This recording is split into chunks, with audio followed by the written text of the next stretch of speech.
ತಾಲೂಕಿನ ಕಲ್ಯಾಣ ಗ್ರಾಮದಲ್ಲಿರುವ ಸರ್ಕಾರಿ ಉಪಕರಣಾಗಾರ ಮತ್ತು ತರಬೇತಿ ಕೇಂದ್ರದಲ್ಲಿ ಇತ್ತೀಚೆಗೆ ಸೇರ್ಪಡೆಯಾದ ಪ್ರಾಂಶುಪಾಲರಿಂದ ಹಾಗೂ ಅಟೆಂಡರ್ಗಳಿಂದ ವಿದ್ಯಾರ್ಥಿಗಳ ಮೇಲೆ ದೌರ್ಜನ್ಯ ನಡೆಯುತ್ತಿದೆ ಎಂದು ಆರೋಪಿಸಿ ಎಬಿವಿಪಿ ಮತ್ತು ಕನ್ನಡ ಜಾಗೃತ ವೇದಿಕೆಯ ಸಹಯೋಗದಲ್ಲಿ ಕೇಂದ್ರದ ವಿದ್ಯಾರ್ಥಿಗಳು ಪ್ರತಿಭಟನೆಯನ್ನ ನಡೆಸಿದರು.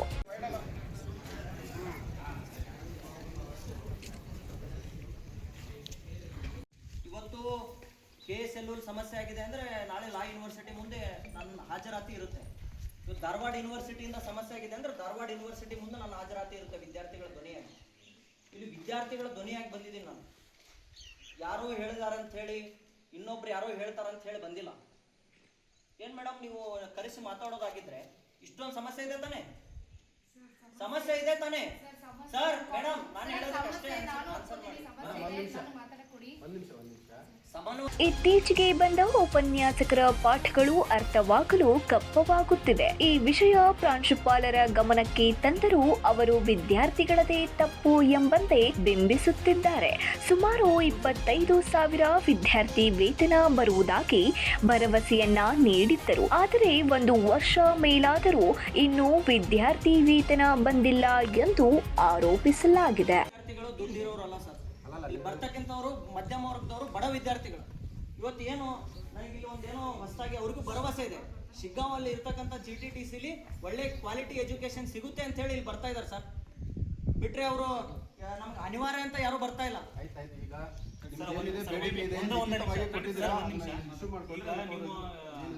ಸ್ಟೂಡೆಂಟ್ಸ್ಗಳನ್ನ ಪ್ರೈವೇಟ್ ಆಗಿ ಅವ್ರಿಗೆ ವಿಡಿಯೋ ತಕೊಂಡು ಅವ್ರ ಪೇರೆಂಟ್ಸ್ ಯಾಕೆ ಬ್ಲಾಕ್ ಮೇಲ್ ಮಾಡೋದು ಯಾವ ಕಾರಣಕ್ಕೆ ನಿಮ್ಗೆ ಮೇಡಮ್ ನಾನು ಹೇಳ್ತೀನಿ.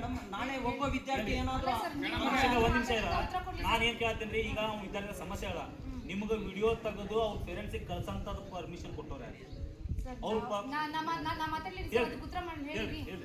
ಯಾವ ವಿದ್ಯಾರ್ಥಿಗಳದ್ದು ನಾವು ವಿಡಿಯೋ ಮಾಡಿಲ್ಲ ಸರ್.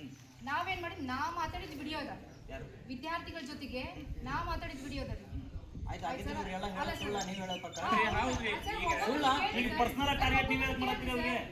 ಈಗ ಸ್ಟೂಡೆಂಟ್ಸ್ ಗಳು ನಿಮ್ಮ ಹತ್ರ ಬಂದು ನಮ್ಗೆ ಇಂಥ ಸಮಸ್ಯೆ ಆಗತ್ತೆ ನಾನು ಒಂದು ಹೇಳ್ತೀನಿ, ಈ ಸಮಸ್ಯೆಗಳಿಗೆ ನೀವು ಉತ್ತರ ಕೊಡಿ. ನಮ್ಮ ಜೊತೆ ಸಮನ್ವಯ ಸಾಧಿಸಿದ್ರೆ ಪರಿಣಾಮ ನೆಟ್ಟಗಿರಲ್ಲ. ಇದು ಪಿಕ್ಚರ್ ಇನ್ನೂ ಇದು ಟ್ರೈಲರ್, ಪಿಕ್ಚರ್ ಇನ್ನೂ ಬಾಕಿ ಇದೆ. ಪಿಕ್ಚರನ್ನು ಎಲ್ಲಿ ತೋರಿಸ್ಬೇಕು ಅಲ್ಲೇ ತೋರಿಸ್ತೀವಿ. ಇಲ್ಲಿ ಟ್ರೈಲರ್ ತೋರ್ಸಕ್ಕೆ ಬಂದಿದ್ದೀವಿ ಅಷ್ಟೇ. ನಾವು ಕೇಳೋ ಪ್ರಶ್ನೆಗಳಿಗೆ ಉತ್ತರ ಕೊಡಿ. ನೀವು 1 ತಿಂಗಳಿಂದ ಬಂದಿರೋ, 1 ವಾರದಿಂದ ಬಂದಿರೋ, 15 ದಿನದಲ್ಲಿ ಬಂದಿರೋ ಗೊತ್ತಿಲ್ಲ, ಹೌದಾ? ಅಲ್ಲಿಂದ ಬಂದಿಂದ ನೀವೇನು ಕೆಲಸ ಮಾಡಿದ್ದೀರಿ ಅನ್ನೋದಕ್ಕೆ ಉತ್ತರ ಕೊಡಿ. ನಮ್ಮ ಪ್ರಶ್ನೆಗಳಿದೆ, ಸಮಸ್ಯೆಗಳಿಗೆ ಅಖಿಲ ಭಾರತ ವಿದ್ಯಾರ್ಥಿ ಪರಿಷತ್ ಮತ್ತು ನಮ್ಮ ಕನ್ನಡ ಜಾಗೃತ ವೇದಿಕೆ ಇಂದ ರಾಜ್ಯಾದ್ಯಂತ ಕರೆ ನೀಡಿ ಇದು ದೊಡ್ಡ ಹೋರಾಟಕ್ಕೆ ನೀವು ಅವಕಾಶ ಮಾಡಿ ಕೊಡಬಾರ್ದು. ಇದನ್ನ ಇಲ್ಲೇ ಸರಿ ಮಾಡಬೇಕು. ಇದೇನಾದ್ರೂ ಒಂದು ದೊಡ್ಡ ಹೋರಾಟಕ್ಕೆ ಅನಿವಾರ್ಯತೆ ಅವಕಾಶ ಕೊಟ್ರೆ ಇದ್ರಲ್ಲಿ ಪ್ರಾಂಶುಪಾಲರು ಕೂಡ ಮುಂದೊಂದಿನ ಅಮಾನತು ಆಗೋ ಪರಿಸ್ಥಿತಿ ಬರುತ್ತೆ. ತಾವೇನಾದ್ರು ಗಡುವು ಕೊಟ್ಟಿದ್ದೀರಾ ಇದಕ್ಕೆ? ಸರ್ ಇವತ್ತು 15 ದಿನದೊಳಗೆ ಇವರು ನಮಗೆ ಲಿಖಿತವಾಗಿ ಕೊಡ್ಬೇಕು. ಇವರು ಏನ್ ಬೇಡಿಕೆ ಮೇಲೆ ಅವ್ರಿಗೆ ಗಡುವು ತಗೊಂಡಿದ್ದೀರಿ? ಈಗ ನಮ್ಮಲ್ಲಿ ಬೇಡಿಕೆಗಳನ್ನ ಇಲ್ಲಿ ನಾವು ಇದು ಮಾಡಿದ್ವಿ, ಪಟ್ಟಿ ಮಾಡಿದ್ವಿ. ಬೇಡಿಕೆ ಮನವಿಯನ್ನು ಸ್ವೀಕರಿಸಿ ಅದನ್ನ 15 ದಿನದೊಳಗೆ ನಿಮ್ಗೆ ಗಡುವು ಲಿಖಿತವಾಗಿ ನಾವು ಇದನ್ನ 100% ಸರಿ ಮಾಡ್ತೀವಿ ಅಂತ ಕೊಡ್ಬೇಕು. ಏನ್ ಬೇಡಿಕೆ? ವಿದ್ಯಾರ್ಥಿ ಯಾರಾದ್ರೂ ಓದಿಲ್ಲ ನೀವು? ನಾವು 1 by 1 ತಗೊಂಡಿ ಸರ್. ನೀವು 1 by 1 ತಗೊಂಡ್ರಿ, ಆಯ್ತು ತಗೊಳ್ಳಿ ಮೇಡಮ್. 5 ಜನ ಫ್ಯಾಕಲ್ಟೀಸ್ ತಗೊಂಡಿದ್ದಾರೆ. 70% ಯಾವ ಅಟೆಂಡರ್ ನೀವು ಹೇಳಿದ್ರಲ್ಲ, ಯಾವ ಅಟೆಂಡರ್ನು ಇಂಟರ್ವ್ಯೂ ಮಾಡಿಲ್ಲ ಸರ್. ನಾವು ಯಾವುದೋ ನಾನ್ ಟೆಕ್ನಿಕಲ್ ಬರಲಿ, ಅವ್ರಿಗೆ ನಾವು ಇಲ್ಲಿ ಕೆಲಸ ಇಲ್ಲ ಅಂತ ಹೇಳ್ತೀವಿ. ಅಟೆಂಡರ್ ಇಂಟರ್ವ್ಯೂ ಮಾಡಕ್ಕೆ ಏನು ಸರ್? ನಾನು ಮಾಡಿಲ್ಲ, ಹೆಡ್ ಆಫೀಸ್ ಇಂದ ಆಯ್ತು ಮೇಡಮ್. ಈಗ ನಿಮ್ಮಲ್ಲಿ 4 ಡಿಪಾರ್ಟ್ಮೆಂಟ್ ಇದೆ. ಎಸ್ ಸರ್, ಹೌದು ತಾನೆ? ಒಂದು EES DEEE ಇದೆ, DMCH ಇದೆ, ಆಮೇಲೆ DTDM ಇದೆ, AIML ಇದೆ. ಈ 4 ಡಿಪಾರ್ಟ್ಮೆಂಟ್ಗೆ ಒಂದು ಡಿಪಾರ್ಟ್ಮೆಂಟ್ಗೆ ಎಷ್ಟು ಜನ ಪ್ರೊಫೆಸರ್ ಬೇಕಾಗುತ್ತೆ ಮೇಡಮ್? ಇಲ್ಲಿ 3 ಜನ ಬೇಕಿತ್ತು ಸರ್. ಒಂದು ಮಿಕ್ಸ್ಡ್ ಇದೆ ಫ್ಯಾಕಲ್ಟೀಸ್. ಅಂದ್ರೆ ಸೇಮ್ ಮೆಕ್ಯಾನಿಕಲ್ ಸಬ್ಜೆಕ್ಟ್ ಇದ್ದಿದ್ದು ಮೆಕ್ಯಾನಿಕಲ್ ನಾವು ತಗೋತಾರೆ ಸರ್.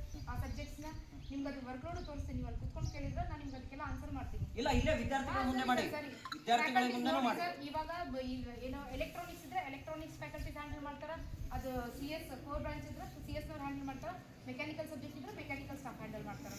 ಆಯ್ತು, ಇದ್ರ ಸಂಬಂಧ ಈ ವೇಳೆ ಜಿಟಿಟಿಸಿ ಕೇಂದ್ರದ ಪ್ರಾಂಶುಪಾಲೆ ಭಾರತಿ ದೊಡ್ಮನಿ ಅವರು ಮಾತನಾಡಿ, ನಮ್ಮ ಉಪನ್ಯಾಸಕರು ನೇರವಾಗಿ ಹೋಗಿ ಬೋಧನೆಯನ್ನ ಮಾಡದೆ ಅವರು ಸಹಿತ ಹೋಮ್ವರ್ಕ್ ಮಾಡಿಕೊಂಡು ಬಂದು ಬೋಧನೆಯನ್ನ ಮಾಡ್ತಾರೆ. ನಾನು ಕೇಂದ್ರಕ್ಕೆ ಬಂದು ಈಗ 1 ತಿಂಗಳಾಗಿದೆ. ಆದರೂ ಶಕ್ತಿ ಮೀರಿ ಕೇಂದ್ರದ ಬೆಳವಣಿಗೆಗೆ ಶ್ರಮಿಸುತ್ತೇವೆ. ವಿದ್ಯಾರ್ಥಿಗಳ ಸಮಸ್ಯೆಗಳಿಗೆ ಗಮನ ಹರಿಸುತ್ತೇವೆ ಎಂದರು. ಅದನ್ನು ಚೇಂಜಸ್ ಮಾಡಿದ್ದೀವಿ. ಆಮೇಲೆ 9 o'clock ಕ್ಲಾಸ್ ಸ್ಟಾರ್ಟ್ ಮಾಡೋಂಗೆ ನಾವು ಮಾಡಿದ್ವಿ. 8 to 8:15 ಪ್ರೇಯರ್ ಆಗುತ್ತೆ. 15 minutes ಅಸೆಂಬ್ಲಿ ಅಟೆಂಡೆನ್ಸ್ ಅದೆಲ್ಲ ಮುಗಿಸ್ಕೊಂಡು ಕ್ಲಾಸಸ್ ಸ್ಟಾರ್ಟ್ ಆಗುತ್ತೆ ಅಂತ ಹೇಳ್ಬಿಟ್ಟು ಅದನ್ನು ಮಾಡಿದ್ದೀವಿ. ಆಮೇಲೆ 5 ಜನ ಏನಿದಾರಲ್ಲ ಸ್ಟೂಡೆಂಟ್ಸ್, 5 ಜನ ಸ್ಟಾಫನ್ನ ನಾವು ಫ್ಯಾಕಲ್ಟೀಸ್ನ ಹೈಯರ್ ಮಾಡ್ಕೊಂಡಿದ್ದೀವಿ. ಅವರು ವೆಲ್ ಎಜುಕೇಟೆಡ್ ಇದ್ದಾರೆ. ಅವ್ರದ್ದು ಕ್ವಾಲಿಫಿಕೇಷನ್ ನಿಮ್ಗೆ ತೋರಿಸ್ತೀನಿ. ಈವನ್ ಅವ್ರ ಟೀಚಿಂಗ್ನು ನಮ್ಮ ಕಡೆ ರೆಕಾರ್ಡಿಂಗ್ ಇದೆ, ಅದನ್ನು ನಾನು ನಿಮ್ಗೆ ತೋರಿಸ್ತೀನಿ. ಆಮೇಲೆ ಇದು ನಾನೊಬ್ಬಳೇ ಇಂಟರ್ವ್ಯೂ ಮಾಡಿರೋದಲ್ಲ, ಹೆಡ್ ಆಫೀಸಿಂದನೂ ಇಂಟರ್ವ್ಯೂ ಮಾಡಿ ಅವ್ರನ್ನ ಕಳಿಸಿರೋದಿರುತ್ತೆ.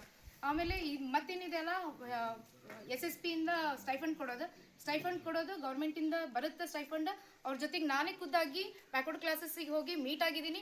ಅವ್ರು ಹೇಳಿದ್ದು, ಮೇಡಮ್ ಇದು 1 ವರ್ಷನೂ ಆಗ್ಬೋದು, 4 ವರ್ಷನೂ ಆಗ್ಬೋದು, ಇಲ್ಲ 3 ತಿಂಗಳೂ ಆಗ್ಬೋದು ಅಂತ ಹೇಳ್ಬಿಟ್ಟು ಹೇಳಿದ್ದಾರೆ. ಸೊ ನಾ ಅದು ವಿದ್ಯಾರ್ಥಿಗಳಿಗೆ ಗಮನಕ್ಕೆ ಹೇಳ್ರಿ ಅಂತ ಹೇಳಿದ್ದೆ ನಮ್ದು ಕಂಪ್ಯೂಟರ್ ಆಪರೇಟರ್ಗೆ. ಅವ್ರು ಅದನ್ನ ಡೇಟಾನು ಕಲೆಕ್ಟ್ ಮಾಡ್ತಿದ್ದಾರೆ. ಈಗ ಸ್ಟೂಡೆಂಟ್ಸ್ ಡೇಟಾನು ಕಲೆಕ್ಟ್ ಮಾಡ್ತಿದ್ದಾರೆ. ಪೇರೆಂಟ್ಸಿಗೆ ಕಾಲ್ ಮಾಡಿ OTP ಅದೇನಿದೆಲ್ಲ ಫಾರ್ಮಾಲಿಟೀಸ್ ಅದನ್ನೆಲ್ಲಾನು ಕಂಪ್ಲೀಟ್ ಮಾಡ್ತಾ ಇದ್ದಾರೆ. ಈ ಮಕ್ಕಳಿಗೆ ವೆಹಿಕಲ್ದು ದೊಡ್ಡ ಸಮಸ್ಯೆ ಇದೆ. ಅವರು ಟಮ್ ಅಲ್ಲಿ ಬರೋದು, ಟ್ರ್ಯಾಕ್ಟರ್ ಅಲ್ಲಿ ಬರೋದು, ನಾಳೆ ಅನಾಹುತ ಆದ್ರೆ ಯಾರು ಹೊಣೆ? ಅದೇ ಸರ್, ಇದಕ್ಕೆ ನೀವೇನು ಬಸ್ ಇಲ್ಲಿ ಅಂದ್ರೆ ಟೈಮಿಂಗ್ ಇರುತ್ತೆ ಸರ್. ಆ ವಿತಿನ್ ಟೈಮ್ ಒಳಗಡೆ ಬಂದ್ಬಿಟ್ರೆ ಹುಡುಗರು ಬಸ್ಸಿನ ಸಮಸ್ಯೆ ಆಗಲ್ಲ. ಆಮೇಲೆ ನಮ್ಮ ಕಡೆ ಹಾಸ್ಟೆಲ್ ಇದೆ. ಅಲ್ಲಲ್ಲ, ಅದಕ್ಕೆ ಏನಾರ ನೀವು ಮನವಿ ಏನಾರ ಮಾಡ್ಕೊಂಡಿದ್ದೀರೋ? ಮಾಡಿದೀವಿ ಸರ್. ಮತ್ತೆ ಯಾಕೆ ನೀವು ಮನವಿ ಮಾಡಿದೀವಿ, ಅಧಿಕಾರಿಗಳಿಗೂ ಭೇಟಿಯಾಗಿದ್ದೀವಿ ಸರ್. ಕಾಲ್ ಅಲ್ಲಿ ಅವರಿಗೆ ಕಂಟಿನ್ಯೂಸ್ ಆಗಿ ಕಾಲ್ ಮಾಡ್ತಾನೆ ಇರ್ತೀವಿ, ಫಾಲೋ ಅಪ್ ಮಾಡ್ತಾ ಇರ್ತೀವಿ. ಸೊ ಅದನ್ನಂತೂ ಮಾಡಿದೀವಿ ಸರ್. ಇವತ್ತು ಬಂದಿದೆ ಸರ್, 8 o'clock ಬಸ್ ಬಂದಿದೆ. ಇವನ್ 9 o'clock ಇಲ್ಲ 8:45 or 9 o'clock ಬಸ್ ಬರುತ್ತೆ ಸರ್. ಮೇಡಮ್, ಈಗ ಏನು ಹೇಳ್ತಿದ್ದಾರೆ, ನೀವು ಹೇಳ್ತಾ ಇದ್ರಿ ಡಿಪಾರ್ಟ್ಮೆಂಟ್ ಅವರೇ, ಹೈಯರ್ ಅಥಾರಿಟಿ ಅವರೇ ಅವರನ್ನ ಡೆಮೋ ಮಾಡಿ ಕಳಿಸಿದ್ದಾರೆ, ಇಂಟರ್ವ್ಯೂ ಮಾಡಿದ್ದಾರೆ ಅಂತ ಹೇಳಿ. ಅದನ್ನ ಎನ್ಕ್ವೈರಿನೂ ಮಾಡಿದೀನಿ. ಇದೇ ಕ್ಲಾಸ್ ಅಲ್ಲಿ ಎಲ್ಲರೂ ವಿದ್ಯಾರ್ಥಿಗಳ ಸಮನಾಗಿರಂಗಿಲ್ಲ. ಒಬ್ನಿಗೆ ಅರ್ಥ ಆಗಂಗಿಲ್ಲ, ಒಬ್ರಿಗೆ ಅರ್ಥ ಆಗುತ್ತೆ. ಅದನ್ನ ಅವ್ರು 4 ಸರ್ತಿ ಹೇಳಿದ್ದಾರೆ ಸರ್. ಈ ಸಂದರ್ಭದಲ್ಲಿ ಬಂಕಾಪುರ PSI ಶ್ರೀಶೈಲ್ ಕೆಂಚಣ್ಣನವರ್, ABVP ರಾಜ್ಯ ಸಹ ಕಾರ್ಯದರ್ಶಿ ಅಭಿಷೇಕ್ ದೊಡ್ಮನಿ, ಬಸವರಾಜ್ ಕೊಲ್ಲಪ್ಪನವರ್, ವಿನಾಯಕ್ ಕುಮ್ಮೂರ್, ಕನ್ನಡ ಜಾಗೃತ ವೇದಿಕೆಯ ಜಿಲ್ಲಾಧ್ಯಕ್ಷ ಹರೀಶ್ ಗೌಡ ಪಾಟೀಲ್, ಜಿಲ್ಲಾ ಪ್ರಧಾನ ಕಾರ್ಯದರ್ಶಿ ಶಿವಾನಂದ್ ದೊಡ್ಮನಿ, ಲಂಕೇಶ್ ಛಲವಾದಿ, ಆಕಾಶ್ ಪನಹಳ್ಳಿ, ವಿನಾಯಕ ಆಚಾರ್ಯ, ಗಗನ ಹಡಪದ್, ರಕ್ಷಿತ್ ಎಂ, ಗುರುರಾಜ, ವೀರೇಶ್ ಸೇರಿದಂತೆ GTTC ಕೇಂದ್ರದ ಎಲ್ಲ ವಿದ್ಯಾರ್ಥಿಗಳು, ಪೊಲೀಸ್ ಸಿಬ್ಬಂದಿಗಳು ಉಪಸ್ಥಿತರಿದ್ದರು. Suresh Eligar, 9 live news, Shiggaon.